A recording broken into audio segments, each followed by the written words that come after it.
എല്ലാ പ്രിയപ്പെട്ടവർക്കും പുതിയൊരു വീഡിയോയിലേക്ക് സ്വാഗതം. കഴിഞ്ഞ വെള്ളിയാഴ്ച നമ്മൾ നിഫ്റ്റി നല്ല ഡൗണിലായിരുന്നു ഓപ്പണിംഗ്. ഏകദേശം ഈ 300 പോയിന്റിനടുത്ത് ഓപ്പണിംഗ് വന്നു.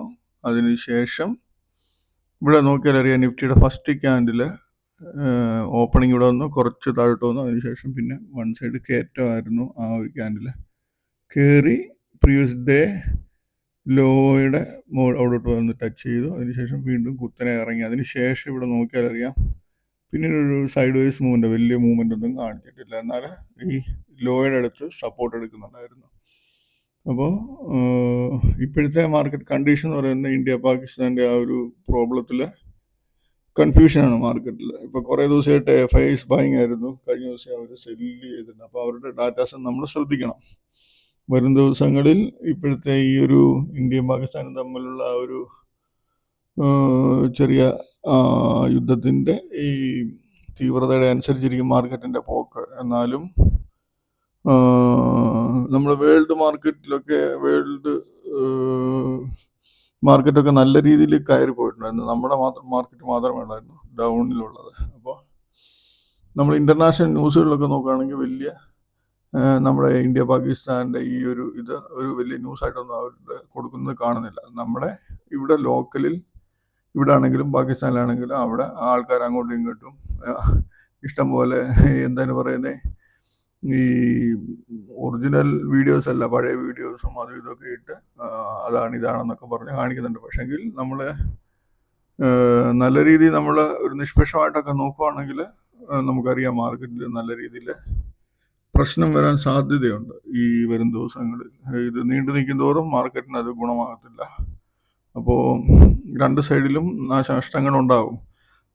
പാകിസ്ഥാൻ്റെ സൈഡിൽ കൂടുതലുണ്ടാകും, നമ്മളിവിടെ കുറച്ചുണ്ടാകും. അന്തിമ ഒരു ഇതിൽ ഇന്ത്യക്ക് വിജയമാണെങ്കിലും അതിനകത്ത് ഒത്തിരി നഷ്ടങ്ങൾ ചിലപ്പോൾ സഹിക്കേണ്ടി വരും. അപ്പോൾ അതൊക്കെ ഒരു മാർക്കറ്റിൽ എഫക്റ്റ് ആയി കഴിഞ്ഞാൽ അത് ഭയങ്കരമായിട്ടുള്ള ഒരു ഡൗൺ ട്രെൻഡിലോട്ട് മാർക്കറ്റ് പോകാൻ ചാൻസ് ഉണ്ട്. ഇപ്പം ഇങ്ങനെ സപ്പോർട്ട് എടുക്കുന്നു പറഞ്ഞാൽ ഒരു കൃത്യമായിട്ടുള്ള ഒരു മാർക്കറ്റിൽ കിട്ടുന്നില്ല, ഓപ്പറേറ്റേഴ്സിനൊന്നും കിട്ടുന്നില്ല. അതുകൊണ്ടാണ് കൃത്യമായിട്ടുള്ള ന്യൂസിൽ എപ്പോഴും നമ്മൾ ശ്രദ്ധിക്കേണ്ടത് നമ്മുടെ ഡിഫൻസിൻ്റെ ഒക്കെ ആൾക്കാരെന്നല്ല, അവരുടെ സൈറ്റിലും ഒക്കെ പറയുന്നതാണ് കൃത്യമായിട്ടുള്ള കാര്യങ്ങൾ. അല്ലാതെ ഈ ചുമ്മാ ഇപ്പം നമ്മുടെ ഈ മലയാള പേപ്പറും അതൊക്കെ അവരൊക്കെ ക്രിക്കറ്റ് കമൻട്രി പറയുന്ന പോലെയാണ് യുദ്ധത്തിനെ പറ്റിയൊക്കെ വരുന്നത്. അതൊന്നും കണ്ടാരും വിശ്വസിക്കരുത്. അപ്പോൾ യഥാർത്ഥമായിട്ടുള്ള കാര്യങ്ങൾ മനസ്സിലാക്കുക, മാർക്കറ്റിൻ്റെ സിറ്റുവേഷൻ മനസ്സിലാക്കുക. ഈ നമുക്ക് നല്ല ഹൈ ക്വാളിറ്റി കമ്പനികളൊക്കെ ഡൗൺ ട്രെൻഡിൽ കിട്ടും. അപ്പോൾ ഒറ്റയടിക്ക് നമ്മൾ എൻട്രി എടുക്കാതെ കുറച്ച് ബൈ ചെയ്തെടുക്കുക. ഇപ്പോഴത്തെ ഈ ഒരു സിറ്റുവേഷൻ നമ്മൾ നല്ലൊരു ഓപ്പർച്യൂണിറ്റി ആയിട്ട് വേണം എടുക്കാൻ. അല്ലാതെ മാർക്കറ്റ് അടപടലം താഴെ പോകുന്നു പറഞ്ഞിട്ട് ഒന്നും എടുക്കാതിരിക്കരുത്. പിന്നെ തിരിച്ച് മാർക്കറ്റ് കയറി വരുമ്പോൾ അന്ന് ഇത്രയും ഉണ്ടായിരുന്നു, എനിക്ക് എടുക്കാൻ പറ്റിയില്ല എന്ന് പറയാം. അത് സ്ഥിരം നമ്മൾ കേൾക്കുന്ന ഒരു ഇതാണ്. നമ്മുടെ മാർക്കറ്റ് സ്ട്രോങ് ആണ്. പിന്നെ ഇതുപോലൊക്കെയുള്ള ഇടയ്ക്കുള്ള എന്തെങ്കിലും പ്രോബ്ലങ്ങൾ വരുമ്പോൾ മാത്രമാണ് നമ്മൾ മാർക്കറ്റ് ഒന്ന് ഇറങ്ങുന്നത്. ഇപ്പോൾ റീസെൻ്റ്ലി നമ്മൾ നോക്കിയാൽ അറിയാം, ഡോളർ തന്നെ 2 ഇതോളം നമ്മുടെ ഇന്ത്യൻ റുപ്പീസിനെതിരായിട്ട് കയറിപ്പോയി. അതായത് നേരത്തെ 83 സംതിങ് വരെ വന്നിട്ടുണ്ടായിരുന്നു, ഇപ്പം 86-നടുത്തായിട്ടുണ്ട്. അപ്പം അത് ഒരു നല്ലൊരു വീക്ക്നെസ് ആണ് കാണിക്കുന്നത്. അതുപോലെ ഇന്ത്യ വോളറ്റിലിറ്റി ഇൻഡെക്സ് വന്നിട്ട് അതും ഹൈയിലാണ്. 21 തന്നെ ഇവിടെ നോക്കിയാൽ അറിയാം, 21.63, 20-ന് മുകളിലെന്നൊക്കെ പറയുന്നത് ഹെവി റിസ്ക് ആണ്. കാരണം ഇന്ത്യ വോളറ്റിലിറ്റി ഇൻഡെക്സ് കൂടുന്തോറും മാർക്കറ്റ് ഡൗൺ ട്രെൻഡിനുള്ള റിസ്ക് കൂടുതലാണ്, ഹെവി മൂവ്മെൻറ്റിനുള്ള റിസ്ക് കൂടുതലാണ്. നമുക്കൊരു സ്റ്റേബിളായിട്ടുള്ളൊരു റേഞ്ച് എന്ന് പറയുന്നത് 15 അതിന് താഴോട്ടാണ്. അപ്പോൾ അതൊക്കെ ശ്രദ്ധിക്കണം. നമ്മൾ ഈ കേൾക്കുന്ന കഥകളൊക്കെ വെച്ചിട്ട് നമ്മൾ മാർക്കറ്റിൽ ഇത് ചെയ്യരുത്. കറക്റ്റായിട്ടുള്ള കാര്യങ്ങൾ മനസ്സിലാക്കുക, അതിൻ്റെ അനുസരിച്ച് നമ്മുടെ ബുദ്ധി ഉപയോഗിച്ച് കാര്യങ്ങൾ ചെയ്യാൻ ശ്രമിക്കുക.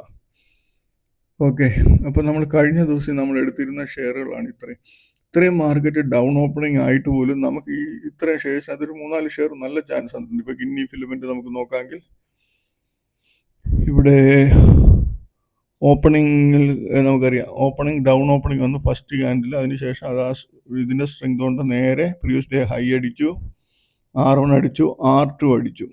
ഇവിടെ ഈ ഹൈ അടിച്ചതിന് ശേഷം ഇവിടം കട്ട് ചെയ്തു, R2 താഴെ ഇറങ്ങി, R3 പോകാതെ R2 താഴെ ഇറങ്ങാൻ നമുക്കിവിടെ ഒരു എൻട്രി എടുത്താൽ മതി. 29.80 ഒരു എൻട്രി കിട്ടിക്കഴിഞ്ഞാൽ നമുക്ക്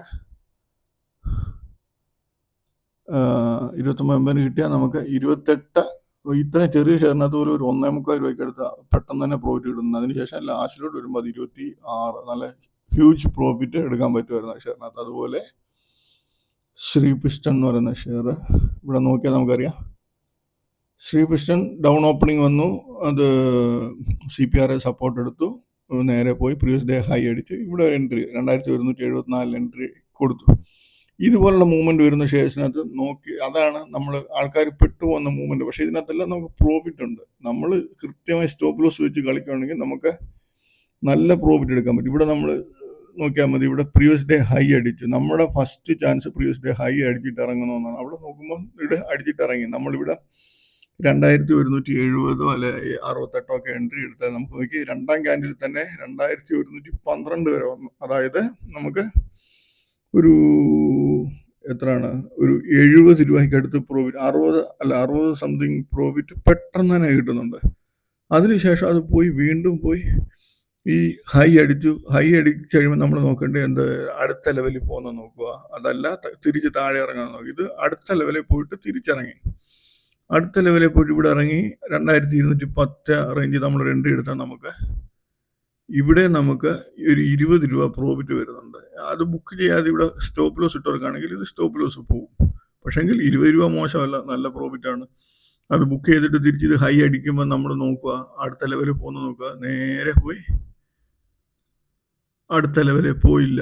അതിനുശേഷം വന്നിട്ട് ഇവിടെ വന്നിട്ട് കട്ട് ചെയ്തു, R1 താഴെ കട്ട് ചെയ്തു. പക്ഷേ ഇവിടെ കട്ട് ചെയ്യുമ്പോൾ നമുക്ക് സ്റ്റോപ്പ് ലോസ് ഒത്തിരി ഹൈ ആണ്. അപ്പം നമ്മൾ ക്വാണ്ടിറ്റി പറയും. ഇവിടെ നമ്മളൊരു എൻട്രി എടുത്താൽ 2206, 8 ആ റേഞ്ചിലൊക്കെ എൻട്രി എടുത്താൽ നമുക്ക് വീണ്ടും 2140-55 രൂപ പ്രോഫിറ്റ് കിട്ടുന്നുണ്ട്. വീണ്ടും അത് തിരിച്ച് ഹൈയിലോട്ടാണ് വരുന്നത്, അടുത്ത ലെവലിലോട്ട് വരുന്നുണ്ട്. പക്ഷേ നമുക്ക് 2-3 പ്രാവശ്യം നല്ല ഒന്നാം തരം പ്രോഫിറ്റ് എടുക്കാൻ പറ്റും ഇതിനകത്ത്. അതുപോലെ കൃഷ്ണ എന്ന് പറയുന്ന ഷെയർ ഓപ്പണിംഗ് ഡൗൺ ആണ്, നേരെ പോയി പ്രീവിയസ് ഡേ ഹൈ അടിച്ചു, ഇവിടെ ഹൈ അടിച്ചു ഇറങ്ങി 348 അല്ലെ 47 ഒരു എൻട്രി എടുത്ത് നമുക്ക് 2 ക്യാൻഡിൽ തന്നെ 333. ഇത്രയും ചെറിയ ഷെയറിനകത്ത് നമുക്ക് ഒരു 5-6% ആണോ നമുക്ക് പ്രോഫിറ്റ് കിട്ടുന്നത്. അതിനുശേഷം അത് കയറിയിട്ടില്ല, ഡൗണിൽ തന്നെ നിന്നു. പിന്നെ കോൺഗോഡ് ബയോ എന്ന് പറയുന്ന ഷെയർ, അത് ഡൗൺ ഓപ്പണിംഗ് വന്നു, അതിനുശേഷം വൺ സൈഡ് കയറി പ്രീവിയസ് ഡേ ഹൈ അടിച്ചതിന് ശേഷം നല്ല രീതിയിൽ ഒറ്റ ഇറക്കം ഇറങ്ങി 1547 എന്നത് 1525 വരെ വന്നു. അതുപോലെ KPR മില്ല് ഹെവി മൂവ്മെന്റ് ആയിരുന്നു. KPR മില്ല് നമുക്ക് ഓപ്പണിങ്ങിൽ ഒരു ഹൈ പോയതിന് ശേഷം ഇവിടെ R1 ഇവിടെ കട്ട് ചെയ്തു. നമുക്ക് ഇവിടുന്ന് 1240 എന്നത് 1240 രൂപ പ്രോഫിറ്റ് തരുന്നുണ്ട്. അതിന് ശേഷം ലാസ്റ്റ് ടൈമിൽ കയറിപ്പോയി. അതിൻ്റെ റിസൾട്ട് ഉള്ള ദിവസമായിരുന്നു. പക്ഷേ നാളെ, അതായത് തിങ്കളാഴ്ച, ഇതിനകത്ത് നല്ലൊരു സെല്ലിങ് വരാൻ ചാൻസ് കൂടുതലാണ്. ഐഡിയ ഫോർജ് റിസൾട്ട് നല്ലതായിരുന്നു. അതിൻ്റെ റിസൾട്ട് നല്ല, എൻ്റെ വൺ സൈഡ് മൂവ്മെൻ്റ് ആയിരുന്നു. അതിനകത്ത് നമുക്കൊരു ചാൻസ് തന്നിട്ടില്ല. പിന്നെ ഇൻ്റലക്ട് ഡിസൈൻ എന്ന് പറഞ്ഞ ഈ ഷെയറിനകത്ത് ഓപ്പണിംഗ് ഡൗൺ വന്നു. അതിനുശേഷം ഒരു 12:30 ആയപ്പോൾ 1 മണി ആയപ്പോഴത്തേന് നേരെ കുത്തനെ ഒരു കയറ്റം കയറി R1 പ്രീവിയസ് ഡേ ഹൈ അടിച്ച് ഇറങ്ങി. നമ്മളിവിടെ 850 ഒക്കെ എൻട്രി എടുത്താൽ നമുക്ക് 833, 50 രൂപ പ്രോഫിറ്റാണ് ആ ഷെയർ തരുന്നത്. എപ്പോഴും നമ്മൾ ശ്രദ്ധിക്കേണ്ടത്, നമ്മൾ എൻട്രി എടുത്തോ ഹൈയുടെ മുകളിലേക്ക് കൊണ്ട് സ്റ്റോപ്പ് ലോസ് വെക്കുക, ഇടയ്ക്കെങ്കിലും കൊണ്ട് വെക്കരുത്. ഹൈയുടെ മുകളിൽ സ്റ്റോപ്പ് ലോസ് വെക്കുമ്പോൾ നമുക്ക് ഹ്യൂജ് ലോസ് വരുമെന്നുണ്ടെങ്കിൽ നമ്മൾ ക്വാണ്ടിറ്റി കുറച്ച് അത് അഡ്ജസ്റ്റ് ചെയ്യുക. അതേ നമ്മളെ കൊണ്ട് ചെയ്യാൻ പറ്റത്തുള്ളൂ നമ്മുടെ സ്ട്രാറ്റജിയിൽ. ഓക്കെ, അപ്പം ഇതൊക്കെയായിരുന്നു നമുക്ക് ഇത്രയും മാർക്കറ്റ് 300 പോയിന്റ് ഡൗൺ ആണെന്ന് ഓർക്കണം. ആ സമയത്ത് പോലും നമുക്ക് ചാൻസ് തന്ന ഷെയറുകളുടെ കാര്യമാണ് ഞാൻ ഈ പറഞ്ഞത്. ഇനി നമുക്ക്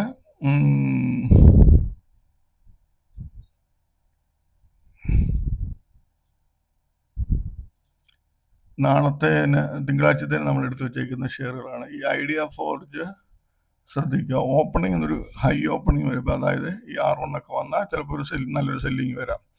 അതല്ല ഓപ്പണിംഗ് ഒരു ഈ റേഞ്ചിൽ തന്നെ ഓപ്പൺ അല്ലെങ്കിൽ ഇച്ചിരി ഡൗൺ ഓപ്പൺ ആയിട്ട് മേപ്പോട്ട് കയറുവാണെങ്കിൽ അത് വീണ്ടും അതിനകത്ത് മൂവ്മെന്റ് ബാക്കിയുണ്ടെന്നാണ് എൻ്റെ അർത്ഥം.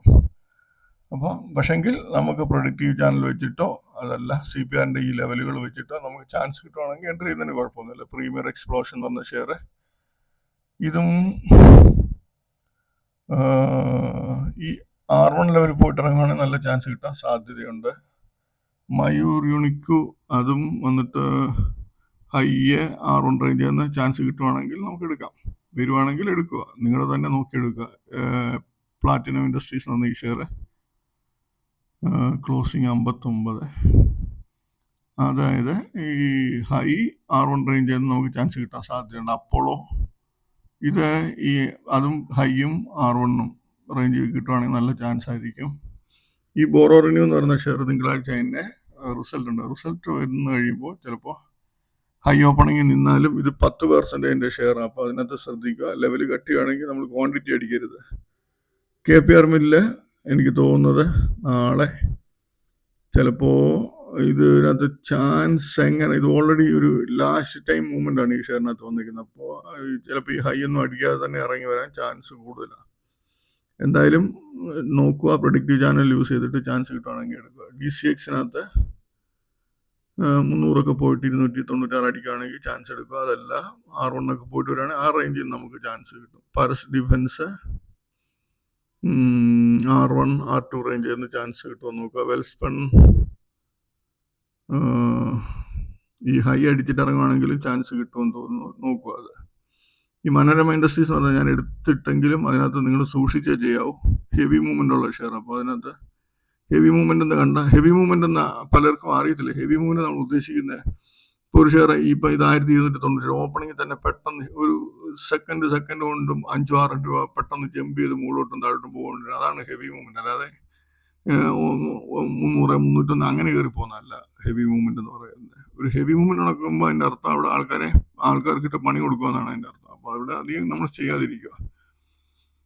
അതുപോലെ UPLും തിങ്കളാഴ്ച എനിക്കൊന്ന് റിസൾട്ട് ഉണ്ടെന്ന് തോന്നുന്നു.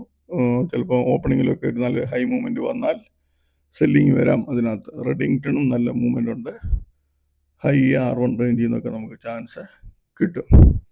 ഇപ്പോഴും വീണ്ടും ഓർപ്പിക്കുന്നു, നിഫ്റ്റിയിൽ ഡെലിവറി എടുക്കുന്നവർ സൂക്ഷിച്ചെടുക്കുക. ഒറ്റയടിക്കൊന്നും പോയി എടുക്കരുത്. കുറച്ചൊക്കെ എടുത്ത് നല്ല ഷെയറിനകത്ത് ഇച്ചിരി ഹൈയിലെടുത്താലും നമുക്ക് കുഴപ്പമൊന്നുമില്ല. അത് ലോങ് ടൈമിൽ നമുക്ക് പ്രോഫിറ്റ് കിട്ടും. തൽക്കാലത്തിന് ലോസ് കാണിച്ചാലും ലോങ് ടൈമിൽ പ്രോഫിറ്റ് കിട്ടും. പേടിക്കേണ്ട കാര്യമില്ല. അപ്പോൾ എല്ലാവരും വരും ദിവസങ്ങളിൽ സൂക്ഷിച്ച് മാർക്കറ്റിൽ ട്രേഡ് എടുക്കുക. ഇൻട്രാഡേക്കാർക്ക് കുഴപ്പമൊന്നുമില്ല. ഇൻട്രാഡേയിൽ കഴിഞ്ഞു. ഡെലിവറി എടുക്കുന്നവർക്കാണെങ്കിൽ വെച്ചിട്ട് ടെൻഷൻ അടിച്ചിരിക്കേണ്ടി വരും. ഓക്കെ, അപ്പോൾ എല്ലാവർക്കും നല്ലൊരു പ്രോഫിറ്റബിൾ ഡേ ആയിരിക്കട്ടെ. തിങ്കളാഴ്ച ആശംസിക്കുന്നു. ബൈ.